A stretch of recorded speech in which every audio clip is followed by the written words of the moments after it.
ढूंढ रही है दिल्ली की पुलिस। कहां पे हैं आप? मेरी समझ में नहीं आ रहा है कि पुलिस हमें क्यों ढूंढ रही है। जब पुलिस आपके घर पहुंची आप गायब थे। पुलिस ने हमसे संपर्क नहीं किया, पुलिस ने हमें फोन नहीं किया। पुलिस हमें फोन करती ना, हमें बुलाती ना। पुलिस क्यों ढूंढ रही है? जिस समय मेरे घर पर 50 पुलिस वाले पहुंचे, जिसमें 10-12 तो पिए हुए थे, नशे में थे। पुलिस वालों पर आरोप लगाएगा, आप खुद बताइए ना कि आप भागे भागे क्यों फिर रहे हैं? समय पुलिस को जाकर सहयोग क्यों नहीं कर रहे? अगर आप इतने निर्दोष हैं मैं भाग नहीं रहा हूं। मैं क्यों भागूंगा? कौन लोग हैं जिनकी भावनाएं आहत हो गई क्योंकि पार्लियामेंट के बाहर चढ़ावा चोरी पर एक नाट्य रूपांतर हुआ? आपकी भावनाएं तब आहत नहीं हुई थी जब असल में श्री राम के मंदिर में चढ़ावा चोरी हुई, डाका पड़ा। भोजपुरी में एक फिल्म में 450 गाली दिए थे। हाँ भोजपुरी में नहीं कोनो हिंदी पिक्चर रहा 450 गाली, 450 गाली। वाह, गालियों की मशीन गन।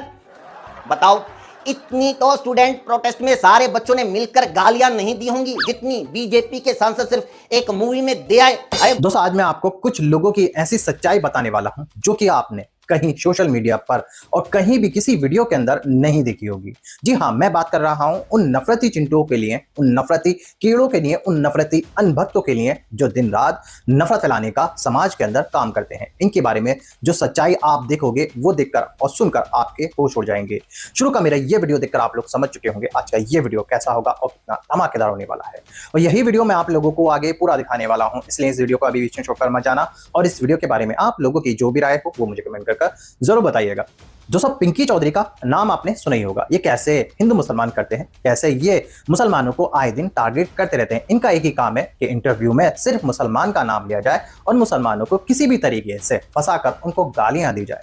लेकिन जब ये एक इंटरव्यू के लिए किसी मीडिया के चैनल पर जाते हैं और उस मीडिया पर किस तरह से इन पिंकी चौधरी की बैंड बजाई जाती है, कैसे इस पिंकी चौधरी की औकात दिखाई जाती है, वो सारा कुछ आप पूरी डिटेल के साथ इस वीडियो के अंदर देखने वाले हो। अगर आपको ये वीडियो देखकर मजा ना आए तो आपके पैसे पूरे मैं वापस करूंगा। अपना थोड़ा सा टाइम निकालकर मेरी ये वीडियो पूरा लास्ट तक जरूर देखना। इसके साथ साथ मैं आपको उन अनभक्तों के बारे में बताऊंगा जो गौ माता को राष्ट्रीय पशु घोषित करने की मांग कर रहे हैं। वो सरकार का विरोध करने में लगे हैं, वो योगी और मोदी जी का विरोध करने में लगे हैं। और इन लोगों ने साफ तौर पर कह दिया है कि अगर बीजेपी पार्टी यानी मोदी सरकार या योगी सरकार गाय माता को राष्ट्रीय पशु घोषित नहीं करती है तो हम मोदी सरकार और योगी सरकार के खिलाफ भी विरोध करेंगे। दोस्तों, आपने ये बात देखी भी होगी और सुनी भी होगी। जो मुसलमान हैं, जो भारत के मुसलमान हैं, अभी कुछ दिन पहले उन्होंने सरकार से ये मांग की थी कि जो गौ माता है, जो गाय है, उसको राष्ट्रीय पशु घोषित किया जाए। मुसलमानों ने आंदोलन भी किया था और विरोध भी किया था और ये मांग सरकार से उन्होंने की थी। इस बात को सरकार के कानों तक पहुंचाई थी। लेकिन दोस्तों, सरकार की तरफ से इस बात पर कोई अमल नहीं किया गया। यहां तक योगी आदित्यनाथ जी ने अपने बयान में ये तक कह दिया कि गौ माता हमारी माता है, उसको राष्ट्रीय पशु यानी राष्ट्रीय पशु कहना भी गलत है। वो पशु नहीं है, वो हमारी माता है, ये कहकर इस बात को, इस मांग को टाल दिया था। लेकिन दोस्तों, अब हिंदू रक्षा दल के लोग यानी दक्ष चौधरी और इसके जो साथी हैं वो अब सरकार से खुद मांग कर रहे हैं और मुसलमानों को सही ठहरा रहे हैं और सरकार के खिलाफ एक बहुत बड़ा आंदोलन करने जा रहे हैं। अब मैं आपको वो सारी वायरल वीडियो दिखाने वाला हूं जिसको देखना आप लोगों के लिए बेहद जरूरी है। मगर दोस्तों, ये वायरल वीडियो दिखाने से पहले मेरी आपसे गुजारिश है आज का ये वीडियो पूरा अंत तक जरूर देखना। और अगर आप मेरे चैनल पर नहीं आए तो चैनल को जरूर सब्सक्राइब करना, साथ में इस वीडियो को दूसरे लोगों में शेयर जरूर करना। चलिए दोस्तों, पहले आप ये वायरल वीडियो देखिए, फिर आकर मैं आपसे बात करता हूं। ढूंढ रही है दिल्ली की पुलिस। कहां पे हैं आप? मेरी समझ में नहीं आ रहा है कि पुलिस हमें क्यों ढूंढ रही है। जब पुलिस आपके घर पहुंची आप गायब थे। पुलिस ने हमसे संपर्क नहीं किया, पुलिस ने हमें फोन नहीं किया। पुलिस हमें फोन करती ना, हमें बुलाती ना। पुलिस क्यों ढूंढ रही है? जिस समय मेरे घर पर 50 पुलिस वाले पहुंचे, जिसमें 10-12 तो पिए हुए थे, नशे में थे। पुलिस वालों पर आरोप लगाएगा, आप खुद बताइए ना कि आप भागे भागे क्यों फिर रहे हैं? उस समय पुलिस को जाकर सहयोग क्यों नहीं कर रहे? अगर आप इतने निर्दोष हैं? मैं भाग नहीं रहा हूं। मैं क्यों भागूंगा? पुलिस भाई, सभी के पास मेरा नंबर है। इन्होंने मुझे फोन क्यों नहीं किया, मुझे बुलाया क्यों नहीं? मैं जाता। मैंने कोई ऐसा कार्य नहीं किया है कि मैं भागता फिरूंगा। आप बोल रहे हैं ना कि मेरे ही लोग थे जिन्होंने नारेबाजी की है। कोई नारेबाजी नहीं हुई है। ये तोड़ मरोड़ करके इसको गलत दिशा में लेके जाने के लिए ये काम कर रहे हैं। कोई गलत नारेबाजी नहीं हुई है। मैं तो वो नारा बोल भी नहीं सकती और ना ही अपने दर्शकों को सुना सकती हूं, लेकिन वो नारेबाजी आपके लोगों ने की है, ये बात तो आपने पहले ही स्वीकार कर ली है। और आप कह रहे हैं कि कोई गलत नारेबाजी नहीं है। वो देश को तोड़ने वाला बयान और इस तरह की नारेबाजी होगी, वो भी जंतर मंतर पर आए थे, हमारे बुलाने पर आए थे। वो जो भी आए थे हमारे कार्यकर्ता थे, हमने बुलाए थे। और अगर नादान बच्चों से कोई गलती हुई है तो उन्हें माफ कर देना चाहिए। हमने कोई गलत नहीं बात की, कोई गलत बात नहीं की। आप कह रहे हैं कि कोई गलत बात नहीं कही गई आपके लोगों की ओर से। 6 लोगों को पुलिस ने गिरफ्तार कर लिया है और सबसे मेन तो आप ही हैं। हैरानी इस बात की है, जो सबसे मेन चेहरा है, जो ओम कर रहा है, गिरफ्तार किए, क्या हो गया? भाई, गिरफ्तारी से हम डरने वाले नहीं है। हम गिरफ्तारी से डरने वाले नहीं है। हम देश और धर्म की बात करते हैं। आपने कल कश्मीर की बात की, कश्मीर में घर जलाए गए, लोग मारे गए। आज केरल में यही कर रहे हैं। हिंदू के एक संप्रदाय विशेष जो है 20 बच्चे पैदा करके इस देश पर कब्जा करने की बात करता है, हम उस पर थोड़ा सा उस पर लगाम लगाने गए थे, हम मांग करने गए थे। जुबान से ही साफ हो गया कि आपके दिमाग में क्या चल रहा था। तो हम आपके दिमाग में माफी मांगते हैं। जब पुलिस आपके घर पहुंची, आप गायब थे, आप नहीं थे। उसके बाद क्या आपने दिल्ली पुलिस से संपर्क साधा? भाई मैं इंडिया, मेरे को बताते ना, फोन करके मुझे बताते ना। आप कैसी बात कर रहे हैं? हमें वो बुलाते, हम जाते ना वहां पे। मैं तो स्वयं दिल्ली था उस समय। ढूंढ तो रही है, बताइए आप कहां हैं? हम तो देश और धर्म के लिए लड़ रहे हैं, हम तो आने वाली नस्लों के लिए लड़ रहे हैं। आप ये बताइए, कश्मीर में घर जलाए गए, लोग मारे गए, कोई भी आतंकवादी हिंदू हो तो आप बताइए ना। सारे आतंकवादी मुसलमान क्यों होते हैं? चौधरी जी, जब धर्म के आधार, जब धर्म, देख तेरे संसार की हालत क्या हुई भगवान, कितना बदल गया इंसान। ये वीडियो देखो। हमारे योगी जी जो हैं और मोदी जी हैं, वास्तव में हमारे आज के भगवान हैं, जो जनता को कुछ दे सकते हैं। पत्थरों को पूजने से कुछ मिलने वाला नहीं है। ये है भाजपा विधायक श्याम प्रकाश जी हरदोई से, और इन्होंने तो साफ कह दिया कि भाई मूर्तियों को मत पूजो, पूजना है तो योगी मोदी को पूछो, यही हमारे भगवान है। पहली बात तो विधायक जी आपको बता दूं, आपके होंगे ये भगवान, हमारे भगवान नहीं। हमारे भगवान तो आज भी भोले शंकर और हनुमान जी है, जिसे आप सड़कों पे नचा रहे हो। और ये जो चश्मा आपने लगा रखा है, इससे आपको तो फायदा हो रहा है, लेकिन ये जो भोली भाली जनता है जो अंधभक्त का चश्मा लगाए घूम रही है, इनका क्यों पागल बना रहे हो? और अंधभक्त तो मैं तुम्हें बता रहा हूँ, विधायक जी तो फायदा ले जाएंगे इस चश्मे का, क्योंकि ये तो विधायक जी हैं, पार्टी में बढ़िया मजे तार रहे हैं। जो नुकसान होगा वो तुम्हारा होगा। अगर तुम्हें इतना ही शौक है अंधभक्ति का, तो जो मुसलमानों से तेल आ रहा है बंद कर दो। जो मुसलमान कंट्री से पेट्रोल आ रहा है, डीजल आ रहा है, गैस आ रही है, बंद कर दो यूज करना। देखो विधायक जी दे देंगे क्या, या मोदी और योगी भगवान दे देंगे कि तुम्हें यूज करने के लिए? भाई अभी भी मूर्ख बनने से बच जाओ, वरना आने वाली जनरेशन सवाल करेगी और पूछेगी तुम्हारे से कि तुमने किया क्या। फिर बता देना हमने तो धर्म की राजनीति, धर्म की तरफ थे हम तो। भाई हिंदू खतरे में, हिंदू खतरे में, और भाजपा का झंडा हाथ में था हमारा। अभी भी टाइम है, अभी भी समय है, देख लो, समझ लो, सोच लो। विधायक जी जैसे तो सब मजे में रह जाएंगे, और विधायक जी हमेशा नहीं रहेंगे, लेकिन तुम्हारी आने वाली जनरेशन और हमारी आने वाली जनरेशन बहुत खतरे में रहेगी अगर आप ऐसे ही करते रहे तो। कितने साधु संतों ने अपने प्राण दे दिए, कितने गौरक्षों ने अपने प्राण दे लिए, कितनों पे जेल में पड़े हुए हैं, कितनों पे मुकदमे चल रहे हैं। तो अब सरकार कम से कम जो हिंदुओं की सरकार अपने आप को कहती है, वो सरकार सुने और गौ माता को राष्ट्रीय माता का दर्जा दे। हम भाई किसी भी सरकार के कोई अंधभक्त नहीं बनना चाहते, हम सिर्फ अपना हक चाहते हैं। अपना अगर हिंदू राष्ट्र एक बहुत लंबा समय है, पहले आप गौ माता को राष्ट्रीय माता बना दो, वही हमारे लिए एक बहुत बड़ी बात होगी। साधु संतों की, उनकी आत्मा को, जो चले गए इस दुनिया से, उनकी आत्मा को शांति मिल जाएगी, और जो अभी है, जो साधु संत बेचारे पीड़ा में, दर्द में है, वो इस पीड़ा से बाहर आ जाएंगे। गौ माता राष्ट्रीय माता बन जाएगी, एक कानून मिल जाएगा। तो ये कौन लोग हैं जिनकी भावनाएं आहत हो गई क्योंकि पार्लियामेंट के बाहर चढ़ावा चोरी पर एक नाट्य रूपांतर हुआ? आपकी भावनाएं तब आहत नहीं हुई थी जब असल में श्री राम के मंदिर में चढ़ावा चोरी हुई, डाका पड़ा, करोड़ों श्रद्धालुओं की आस्था पर हमला किया गया, दिन दहाड़े उसकी हत्या की गई, और इसमें सारी की सारी बीजेपी और संघी नेता शामिल थे। तब आपके मुंह से एक शब्द नहीं फूटा था? आपकी भावनाएं तब आहत नहीं हुई थी जब नितिन नवीन के काफिले में हनुमान जी की वेशभूषा में एक व्यक्ति को नचाया गया था?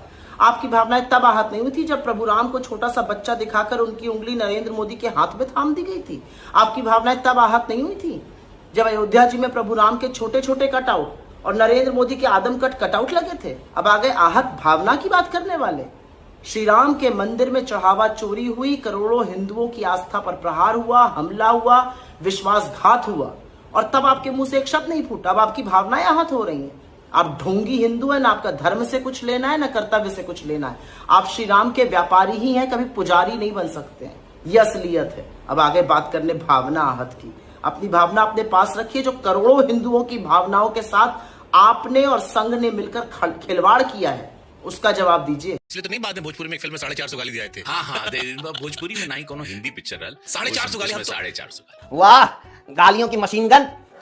बताओ, इतनी तो स्टूडेंट प्रोटेस्ट में सारे बच्चों ने मिलकर गालियां नहीं दी होंगी जितनी बीजेपी के सांसद सिर्फ एक मूवी में दे आए। अरे मोदी जी, आपने छोटे छोटे बच्चों की गालियां तो सुन ली, लेकिन मैं सच बता रहा हूं, गलती से कभी रवि भैया वाला कंटेंट मत देख लेना, वरना कानों में खूनी दस्त लग जाएंगी।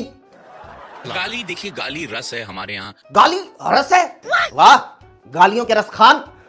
अगर गालियां रस हैं तो ये बात मोदी जी को समझाओ कि अगर गन्ने का रस कारों के लिए फायदेमंद है तो गालियों का रस कानों के लिए मैं और मेरी गालियों के बाद लोग कहते हैं कि भैया सुन के बुरा नहीं लगा जब गरियावल है ना। वाह, गालियों के मुंशी प्रेमचंद। अरे क्या मोदी जी, आप ये 15-15 साल की लड़कियों से माफी मंगवाने पे सारा जोर लगाए हुए हैं। अपने कभी 50 साल के शरारती बच्चे को भी कुछ समझाओ, इसके चाल चलन और चलचित्रों के बारे में भी देश को कुछ बताओ देश को कि आपने जब नाले से गैस बनाने की टेक्नोलॉजी का आविष्कार भी नहीं किया था, उससे पहले तो रवि भैया रिमोट से लहंगा उठाने की तकनीक इजाद कर चुके थे।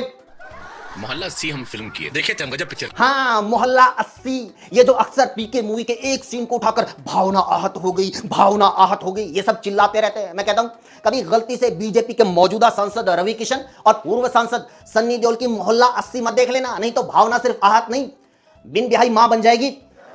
क्योंकि पीके मूवी में तो सिर्फ एक ड्रामा आर्टिस्ट को शिव जी के गेटअप में कॉमेडी करते हुए दिखाया गया है, लेकिन मोहल्ला 80 में तो सीधे भगवान शिव को गाली देते हुए दिखाया गया है। वहां तो हर एक सेंटेंस में पुजारियों से लेकर महिलाओं तक सबको भर भर के गालियां देते हुए दिखाया गया है। लेकिन फिर भी इसको लेकर रवि भैया को कुछ मत बोलना, क्योंकि उनकी गालियां तो कबीर के दोहे हैं, उनकी गालियां तो दिनकर की कविता है, वो तो बंकिम चंद्र चट्टोपाध्याय का उपन्यास है, वो तो जयशंकर प्रसाद का नाट्य है, भीमसेन जोशी का राग है, बाण भट्ट की रचना है, आर के नारायण की कहानी है, वो तो मेलोनी की नोटी जवानी है।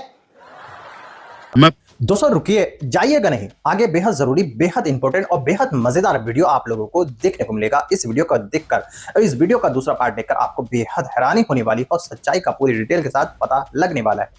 दोस्तों अभी भी कुछ लोग मेरे पास ये कमेंट कर कह रहे हैं कि भाई आप कम बोला करें ताकि हम वीडियो ज्यादा से ज्यादा देख पाएं। लेकिन यार मैं आप लोगों से कहना चाहता हूं, आप मेरी यूट्यूब फैमिली है, आप मेरे अपने हो। अगर आप मेरी ये जो मैं आपको बताता हूं, अगर ये चीज आप नहीं सुनना चाहते, नहीं देखना चाहते हैं, तो आप थोड़ा सा स्किप कर आगे वीडियो बढ़ाकर आगे की जो वीडियो है उसको पूरा देख लिया करें, ताकि आपको जो आप देखना चाहते हो वो आप देख सको। आपको मैं फिर से बता देता हूं, मैं इसलिए इस तरह से कुछ 2 मिनट के लिए इसलिए बात करता हूं बीच बीच में, ताकि आपको जो मैं आपको दिखा रहा हूं और जो मैं आपको दिखाना चाहता हूं और जो मैं आपको बताना चाहता हूं वो आपको समझ आ सके कि इस वीडियो में क्या है और मैं ये वीडियो आप लोगों को क्यों दिखा रहा हूं।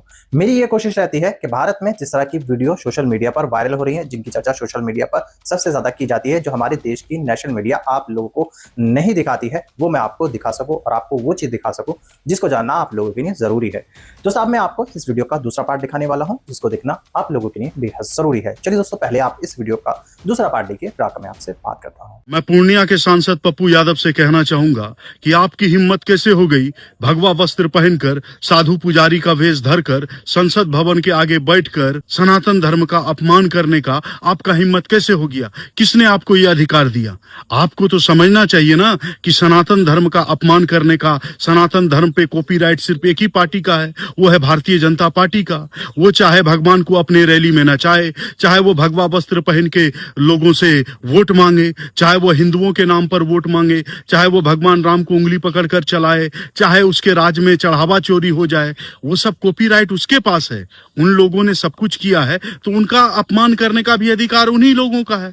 तो आप लोग कैसे अपमान कर सकते हैं? आप अपमान कीजिएगा तो आपके खिलाफ साधु संत आएंगे ही, रोड पर निकलेंगे ही, आपका गला काटने का बात होगा ही, क्योंकि आप हिंदू धर्म से हैं ही नहीं। उन लोगों का कहना है कि जो भारतीय जनता पार्टी के समर्थक है, जो उनके फॉलोवर्स है, जो नरेंद्र मोदी को ही भगवान मानते हैं, जो भाजपा को एक धर्म के रूप में मानते हैं, उन लोगों के पास कॉपीराइट है। वो लोग चाहे जो भी करे, भगवा पहन के जो भी करे, लूटे चाहे कुछ भी करे। आपको तो ये समझना चाहिए ना, क्या जरूरी था आपको चंदा चोरी का मामला को उठाने का संसद भवन में? है क्या जरूरत था वो नाटक वहां पर रचने का? चोरी किया होने दीजिए, लूट रहा है मंदिर को लूटने दीजिए। आप खामोश रहिए, चुप रहिए, देखते जाइए। उन लोगों ने तो साफ साफ शब्दों में कह दिया है कि सनातन धर्म या सनातनी वही है जो भारतीय जनता पार्टी का समर्थक है, उनका अंधभक्त है, वही सनातनी है, वही हिंदू है। बाद बाकी जो भारतीय जनता पार्टी से सवाल करता है या उसके खिलाफ बोलता है या आलोचना करता है, वो हिंदू हो ही नहीं सकता, वो देशद्रोही है, वो पाकिस्तानी है, वो यदमुल्ला है। तो वही बात है ना। तो आप कैसे ये चीज सोच लिए कि आपका कॉपीराइट हो जाएगा सनातन धर्म में? दोस्तों देख लिया आपने ये सारे वायरल वीडियो। उम्मीद है ये सारे वायरल वीडियो जो कि सोशल मीडिया पर वायरल है आपको पसंद आए होंगे। यही वीडियो सोशल मीडिया पर आग लगा रहे हैं और इन्हीं वीडियो सोशल मीडिया पर वायरल है और इनकी चर्चा सबसे ज्यादा की जा रही है। दोस्तों आप लोग मेरी यूट्यूब फैमिली है और मैं शुक्रगुजार हूं आप लोगों का कि आप मुझे इतना सपोर्ट करते हो और मेरी वीडियो को इतना लाइक कर पूरा वॉच करते हो। जी हाँ दोस्तों, भारत के हालात, भारत के जिस तरह के इन अनभक्तों ने हालात बना दिए हैं, जिस तरह से मुसलमानों को लगातार दिन रात सरेआम सोशल मीडिया पर आगे पीछे टारगेट किया जाता है और उनको परेशान करने की, उनको गालियां देने की बेहद ज्यादा कोशिश की जाती है। लगातार मुसलमानों के खिलाफ नए नए तरीके से हथकंडे अपनाए जाते हैं। कभी पुलिस के द्वारा परेशान किया जाता है, कभी इन नफरती चिंटू इनके द्वारा लोगों को परेशान किया जाता है, मुसलमानों को परेशान किया जाता है। अभी कुछ दिन पहले आपने देखा ही होगा, अगर कोई मुसलमान कुछ भी जुल्म कर देता है, कोई भी जुल्म में शामिल पाया जाता है, तो उसके ऊपर कार्रवाई इस तरह की जाती है, उसका घर भी ढहा दिया जाता है और उसको इस तरह से सजा दी जाती है जैसे दूसरे अपराधियों को नहीं दी जाती। दोस्तों, ऐसा दोगलापन, ऐसा दोहरा कानून हमारे देश के अंदर कौन लेकर आया? किसी के दबाव में, किसी हिंदू संगठन के दबाव में किसी को इस तरह से टारगेट करना, किसी को इस तरह से उसके ऊपर कार्रवाई करना, यह अब हमारे भारत के संविधान में कहीं से कहीं तक नहीं है।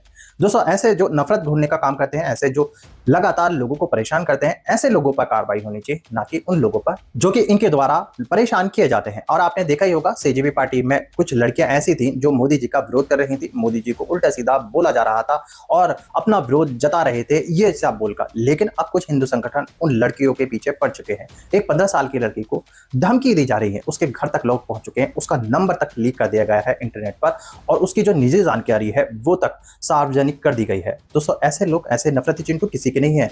जिस लड़की को परेशान किया जा रहा है, जो अब परेशान है, जो रो रही है सोशल मीडिया पर आकर, क्या वो सनातनी नहीं है? ये जो अपने आप को सनातन का रक्षक बताते हैं, यही लोग सनातनी लोगों को परेशान करते हैं। इनका कोई धर्म नहीं है। अगर सरकार के खिलाफ कोई भी बोलता है, सरकार के खिलाफ कोई भी विरोध करेगा, तो ये लोग अपनी बिलों से बाहर निकलकर उसको परेशान करेंगे, उसको टारगेट करेंगे और लगातार उसको धमकी देने का काम करेंगे। दोस्तों, आप लोगों की क्या राय है ऐसे अनभक्तों के बारे में? दोस्तों, आप लोग क्या सोचते हो? ऐसे लोगों ने जिस तरह से भारत का माहौल बना रखा है, ऐसे लोगों पर किस तरह की और कितनी बड़ी कार्रवाई होनी चाहिए? दोस्तों, आप लोगों की क्या राय है जिस तरह की सोशल मीडिया पर वायरल हो रही है, जिसके अंदर सीधे तौर पर मोदी जी का विरोध किया जा रहा है, मोदी जी का मजाक बनाया जा रहा है, मोदी जी को ट्रोल किया जा रहा है, उस वीडियो को लेकर, उस रील को लेकर जो मोदी जी ने पोस्ट की थी, माफी की नहीं है। दोस्तों, आप लोगों की क्या राय है इन सब के बारे में? आप सब मुझे कमेंट करके जरूर बताइएगा। मुझे आप सबके सपोर्ट का और आप सबके कमेंट का, आप सबके जवाब का इंतजार रहेगा। तो दोस्तों, आज की वीडियो में बस इतना ही। मैं फिर मिलूंगा ऐसे ही दूसरी वीडियो के साथ। तब तक के लिए सलाम, नमस्ते, जय हिंद।